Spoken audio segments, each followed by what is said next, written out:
morning students. Welcome to Malayalam class standard 7.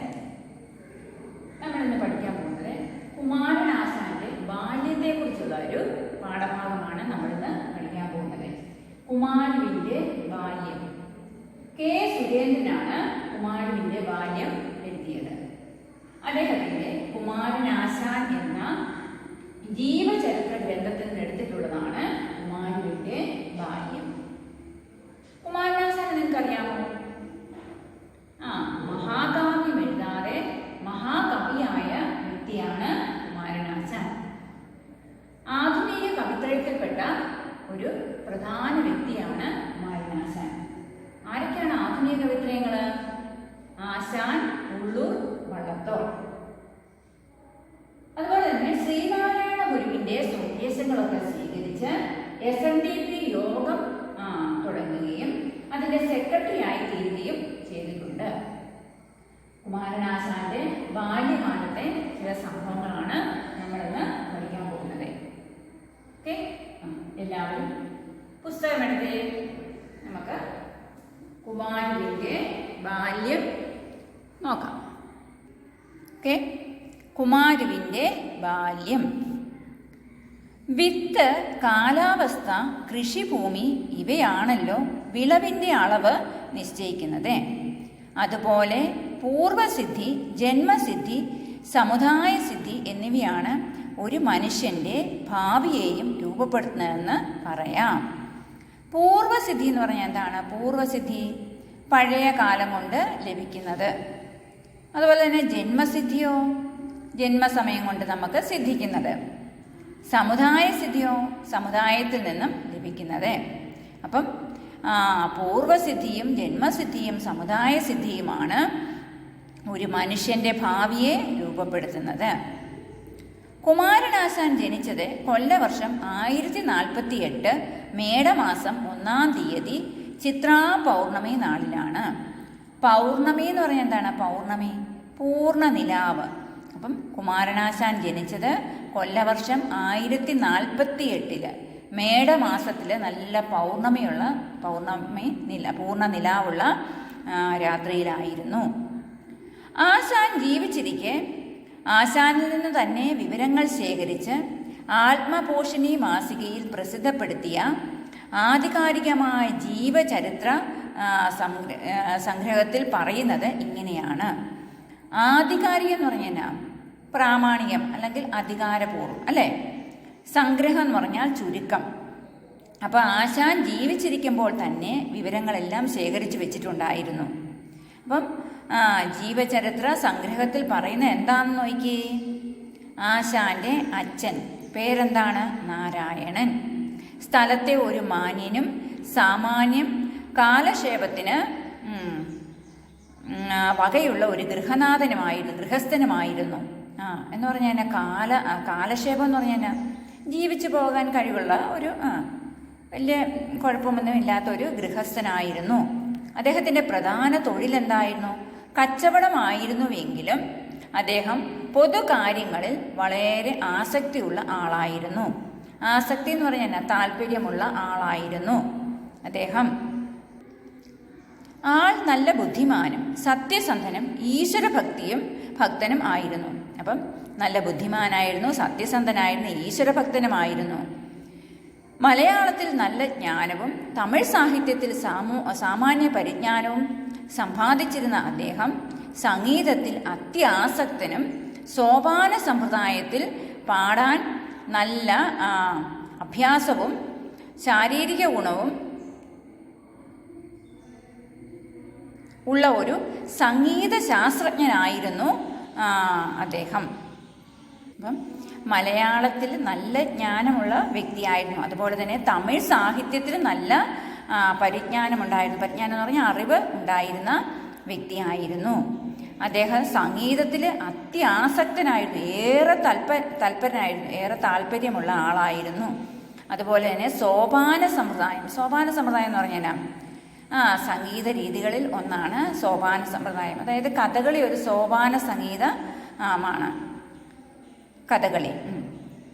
അപ്പം സോപാന സമ്പ്രദായത്തിൽ പാടാൻ നല്ല അഭ്യാസവും ശാരീര ഗുണവും ശാരീര ഗുണം എന്ന് പറഞ്ഞാൽ പാടുവാനുള്ള കഴിവ്, ശാരീര ഗുണവും ഉള്ള ഒരു സംഗീത ശാസ്ത്രജ്ഞനായിരുന്നു അദ്ദേഹം. സ്വന്തമായി തന്നെ പല കീർത്തനങ്ങളും അദ്ദേഹം മലയാളത്തിൽ രചിച്ചിട്ടുണ്ട്. ആശാന്റെ അമ്മയ്ക്ക് ഔപചാരിക വിദ്യാഭ്യാസം ഉണ്ടായിരുന്നില്ലെങ്കിലും അവർ രാമായണം, ഭാഗവതം, ഭാരതം മുതലായ പുരാണങ്ങൾ കുട്ടികളെ പറഞ്ഞ് പഠിപ്പിക്കത്തക്ക വണ്ണം വേണ്ട അറിവും സൗശീല്യവും ഈശ്വരഭക്തിയുമുള്ള ഒരു സ്ത്രീരത്നമായി ഇരുന്നു. ഇതിനു പുറമെ എല്ലാ ജനങ്ങളോട് സ്നേഹവും സാധുക്കളോട് അസാമാന്യമായ അനുകമ്പയും അവർക്കുണ്ടായിരുന്നു. അപ്പോൾ ആശാന്റെ അമ്മയ്ക്ക് ഔപചാരിക വിദ്യാഭ്യാസം, അതായത് അക്കാദമിക് വിദ്യാഭ്യാസം ഒന്നും ഇല്ലായിരുന്നെങ്കിലും നല്ല അറിവുണ്ടായിരുന്നു. അവർ ഭാഗവതവും ഭാരതവും ഒക്കെ കുട്ടികളെ പറഞ്ഞ് പഠിപ്പിച്ചിരുന്നു. അതുപോലെ തന്നെ നല്ല സൗശീല്യം എന്ന് പറഞ്ഞാൽ നല്ല സൽസ്വഭാവമായിരുന്നു അവർക്ക്. സൽസ്വഭാവിയായിരുന്നു ആശാന്റെ അമ്മ. ഈശ്വരഭക്തിയും ഉണ്ടായിരുന്നു അവർക്ക്. എല്ലാവരോടും അനുകമ്പയും എന്ന് പറഞ്ഞാൽ എല്ലാവരോടും സ്നേഹമുള്ള ഒരു വ്യക്തിയായിരുന്നു. ആശാന്റെ അമ്മ നന്നേ വെളുത്ത ഒരു സുമുഖിയായിരുന്നു. സുമുഖി എന്ന് പറഞ്ഞാൽ സുന്ദരിയായിരുന്നു. അച്ഛനും കാഴ്ചയിൽ മോശക്കാരനായിരുന്നില്ല. അല്പം ഒന്ന് പതിഞ്ഞ ആളായിരുന്നു എന്ന് മാത്രം. പതിഞ്ഞെന്ന് പറഞ്ഞാൽ പൊക്കം ഇച്ചിരി കുറവുള്ള ആളായിരുന്നു, ഉയരം കുറഞ്ഞൊരു വ്യക്തിയായിരുന്നു. ഈ ദമ്പതിമാരുടെ 9-ൽ രണ്ടാമത്തെ സന്താനമാണ് ആശാൻ. 9 മക്കളിൽ രണ്ടാമതാണ് ആശാന്റെ സ്ഥാനം. ആശാന്റെ അമ്മയുടെ ദീനദയാലുത്വത്തെ തെളിയിക്കുന്ന ഒരു സംഭവം ആശാൻ തന്നെ പിന്നീട് രേഖപ്പെടുത്തിയിട്ടുണ്ട്. അടുത്തുള്ള ഒരു പാവപ്പെട്ട വീട്ടിലെ വീട്ടുകാരിക്ക് മസൂരി ബാധിച്ചു.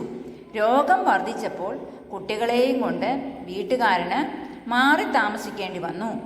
മസൂരി എന്ന് കേട്ടാൽ ആളുകൾ നാടുവിടുന്ന കാലമാണ്. എങ്കിലും ആശാന്റെ അമ്മ ഒറ്റയ്ക്ക് അവിടെ പോയി രോഗിയെ ശുശ്രൂഷിച്ചുവത്രേ. രോഗി ക്രമേണ സുഖം പ്രാപിച്ചു. പക്ഷേ രോഗം അവർക്കും പകർന്നു. അതുമൂലമാണ് അവർ മരിച്ചതെന്ന് പറയപ്പെടുന്നു. സ്നേഹത്തിൻ്റെ രക്തസാക്ഷിയായി അവർ മാറി. ആശാന്റെ ജന്മദേശം തിരുവനന്തപുരം ജില്ലയിലെ ചിറയൻകീഴ് താലൂക്കിലുള്ള കായിക്കര എന്ന സ്ഥലത്താണ്. അഞ്ചുതെങ്ങ് കായലിനും കടലിനും മധ്യേയുള്ള ഈ സ്ഥലം തെങ്ങിൻ തോട്ടങ്ങൾക്ക് പ്രസിദ്ധമായ ഒരു മണൽ പ്രദേശമാണ്. ആശാൻ ജനിച്ച വീട് കടലിന് അഭിമുഖമായിട്ട് തന്നെയാണ് നിൽക്കുന്നത്. ആ സ്ഥലം കണ്ടപ്പോൾ എന്നിലുണ്ടായ ആദ്യത്തെ ചിന്ത, അതായത് നമ്മുടെ കഥ എഴുതിയ ആൾക്ക് ഉണ്ടായ ആദ്യത്തെ ചിന്ത എന്താണ്? കടലിൻ്റെ ഈ പൂമുഖത്ത് തന്നെ 10-20 കൊല്ലം ജീവിച്ചിരുന്നിട്ടും അതിനെക്കുറിച്ച് ഒരു കവിത പോലും ആശാൻ എഴുതിയില്ലല്ലോ എന്നതാണ്. അഥവാ ജീവിത സാഹരത്തിൻ്റെ ഗംഭീരമായ മുഴക്കം ആശാന്റെ അന്തർലോകത്തിൽ എന്നും അലച്ചുകൊണ്ടിരുന്നല്ലോ. അതിൻ്റെ പ്രതിധ്വനി ആശാന്റെ കൃതികളിൽ നിന്നും കേൾക്കപ്പെടുകയും ചെയ്തിട്ടുണ്ടല്ലോ. അപ്പം ആശാന്റെ വീട് കണ്ടപ്പോൾ നമ്മുടെ ലേഖകനുണ്ടായ ഒരു ചിന്തയാണ് നമ്മളിപ്പം പഠിച്ചത്. എന്താണ് ആ സ്ഥലം കണ്ടപ്പോൾ അദ്ദേഹത്തിനുണ്ടായ ചിന്ത എന്താണ്? കടലിൻ്റെ പൂമുഖത്ത് തന്നെ 10-20 കൊല്ലം ജീവിച്ചിരുന്നിട്ടും നല്ല മനോഹരമായ കടലിനടുത്ത് താമസിച്ചിരുന്നിട്ടും ഒരു കവിത പോലും ആശാൻ എഴുതിയില്ലല്ലോ എന്നതാണ്.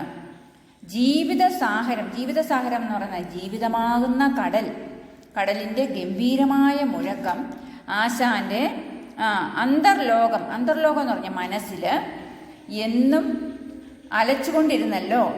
അതിൻ്റെ പ്രതിധ്വനി ആശാന്റെ കൃതികളിൽ നിന്നും കേൾക്കപ്പെടുകയും ചെയ്യുന്നുണ്ടല്ലോ. കുമാരനാശാൻ അല്ല, കുമാരു 7ാമത്തെ വയസ്സിൽ അടുത്തുള്ള ഒരു നാട്ടുപള്ളിക്കൂടത്തിൽ പഴയ സമ്പ്രദായത്തിലുള്ള വിദ്യാഭ്യാസം ആരംഭിച്ചു. എഴുത്തും കണക്കും ഏതാനും ദിവസങ്ങൾ കൊണ്ട് തന്നെ പഠിച്ചു. അതുകൊണ്ട് അടുത്ത കൊല്ലം തന്നെ സംസ്കൃതം പഠിക്കുന്നതിനായി ഉടയാൻകുഴി കൊച്ചിരാമൻ വൈദ്യൻ എന്ന പ്രസിദ്ധ സംസ്കൃത പണ്ഡിതൻ്റെ അടുക്കൽ പോയി.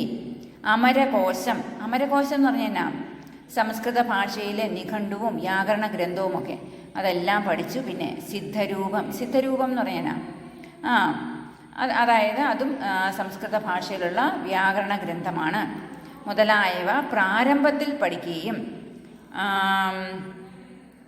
പ്രാരംഭ പാഠങ്ങളും ശ്രീരാമോദന്തം, ശ്രീകൃഷ്ണവിലാസം മുതലായ ലഘുകാവ്യങ്ങളും അദ്ദേഹത്തിൻ്റെ അടുക്കൽ നിന്നാണ് പഠിച്ചത്. ശ്രീരാമോദന്തം എന്ന് പറഞ്ഞാൽ ശ്രീരാമൻ്റെ കഥയും ഒക്കെ അദ്ദേഹം പഠിച്ചു. അതിനിടയ്ക്ക് ഈ വൈദ്യൻ ചികിത്സാധിക്യം മൂലം അധ്യാപക വൃത്തി നിർത്തിക്കളയുകയാണ്. അപ്പം അതിനിടയ്ക്ക് വൈദ്യൻ എന്തോ മേലാഴിക വന്ന് അധ്യാപക വൃത്തി നിർത്തി.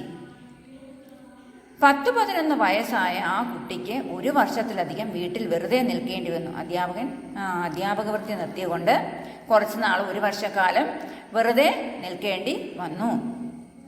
ഓക്കെ, അപ്പം നമ്മൾ ഇന്ന് എന്തൊക്കെയാണ് പഠിച്ചത്?